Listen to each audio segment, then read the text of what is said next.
between last year and this year, several bodybuilders unfortunately passed away, male and female. People at young ages in their 30s or 40s or whatever.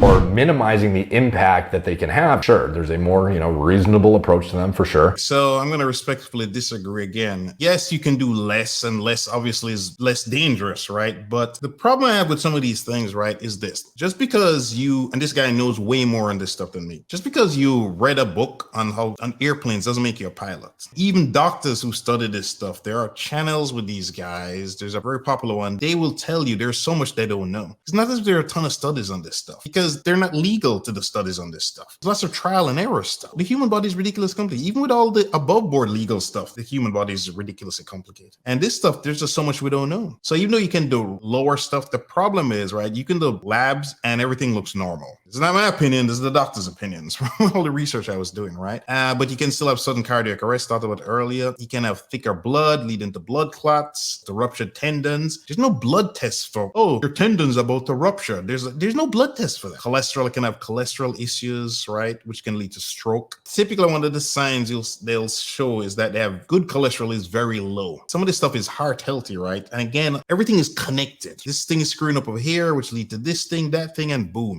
Between last year and this year, several bodybuilders passed away. These were more famous guys, but goodness knows how many other regular people like this guy, this kind of stuff is happening to, right? That we just don't know about. Who knows, what this guy was doing. He looks pretty fucking huge. I would say he's probably, I would speculate, pushing the envelope more than the average, juicer. But again, a lot of guys push the envelope hard who will never look like this too, never get to this kind of size. And they think that, the pros have a secret I don't. They're just pushing higher dosages, when in reality, they're just genetically not responding the same. I talked about this earlier, right? It's not that these guys are doing more. This is a misconception, right? Seeing stuff where some of these guys talk about it, if they're telling the truth, they're using not super amounts of this stuff, for lack of a better word. But these people are genetically elite people, right? When you see these crazy things of like guys jumping out of a pool filled with water, you can't do that. I can't do that. It's just like superhuman stuff, right? So when some dude is at this elite level and they take this stuff, that's why they look the way they look. That's why they can perform the way they perform. Like Lance Armstrong, he's admitted to all his stuff. If you took what he's taking, you're not winning any damn Tour de France. You're not winning your local bicycle competition, right? Lance Armstrong is a genetically elite athlete.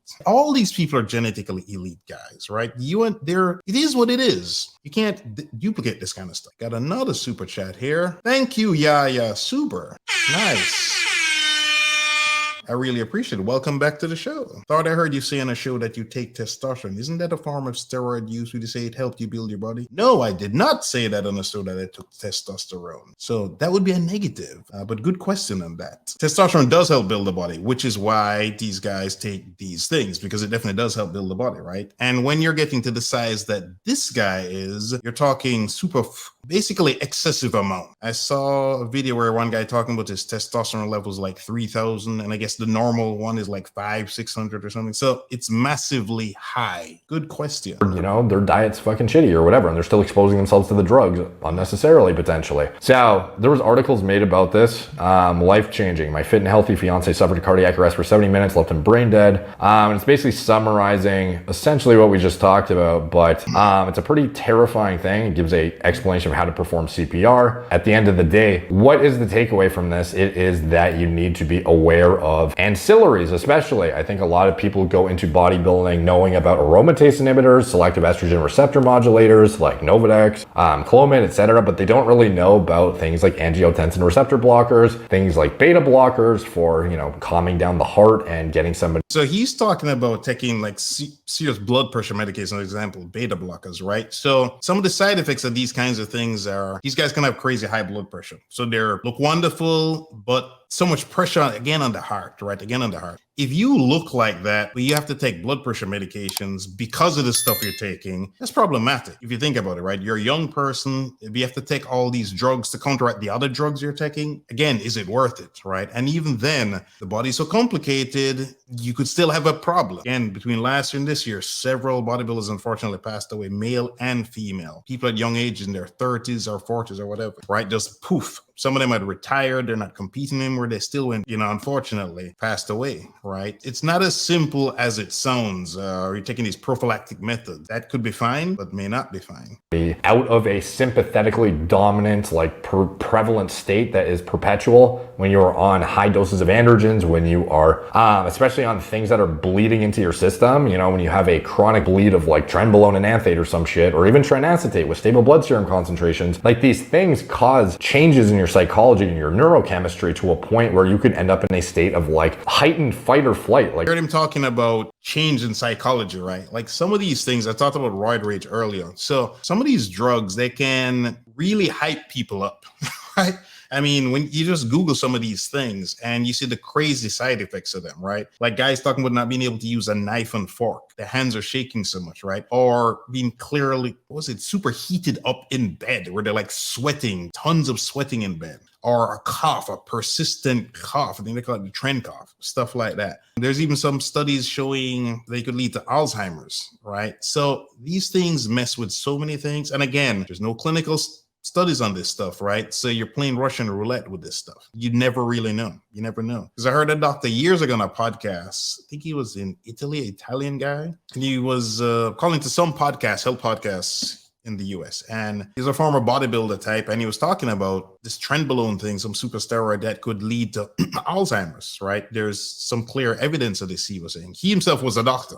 So fucking all the time, to a point where your body is never getting a chance to rest, and you end up in a compromised position from a cardiovascular aspect, from a neurological aspect, from many different aspects that you are hindered negatively, not just like your fertility, your fucking ball size. You guys caught that? Your fertility, your ball size? Yeah. If you haven't had kids and you want to have kids, going into stuff that may make that be very difficult. Because again, it's shutting down your natural production. Yeah, if you're trying to make a woman pregnant, it could be problematic, right? Could be problematic. Or having your balls shrink, as you just heard him talk about that. All this stuff, gynecomastia, acne, you hear these side effects, but the insidious ones, blood pressure, chronic elevation of it, leading to kidney deterioration, leading to left ventricular hypertrophy, leading to actual cardiomegaly and dysfunction down the line, to a point where you just have a random episode of fucking cardiac arrest. Like, these are things that need to be thought of ahead of time, just because you're 21 or 22 or whatever, and you can get away with the exposure right now and come out fairly unscathed, it doesn't mean there's not insidious damage going on. It doesn't mean there's not. So again, these guys that have been passing in their 30s and 40s, it's not like they just started doing this stuff yesterday, right? So you may be doing that stuff back in the day and you pay a price 10, 20, 30 years later, or maybe you're already in your 30s or 40s and you want to try taking this stuff. You don't have the benefit of youth to, as he said, come through unscathed. You remember the sleep show we did, right? Dr. Huberman was pretty clear. When you're younger, just like when you're a teenager, you went out and partied, or you're in college, you partied, you bounce back. In your 30s, 40s, and 50s, you try that stuff now.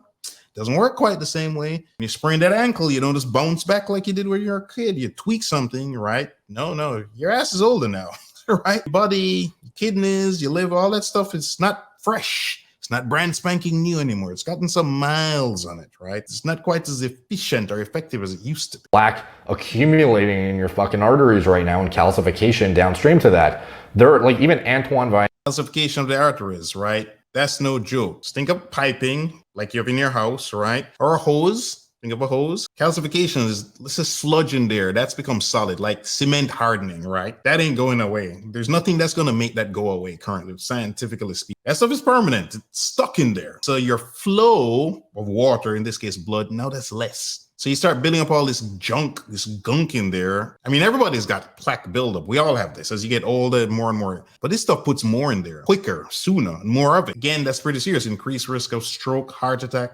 All sorts of bad things, right? All sorts of bad things. Because you are determined to transform your body, you made it to the end of this video.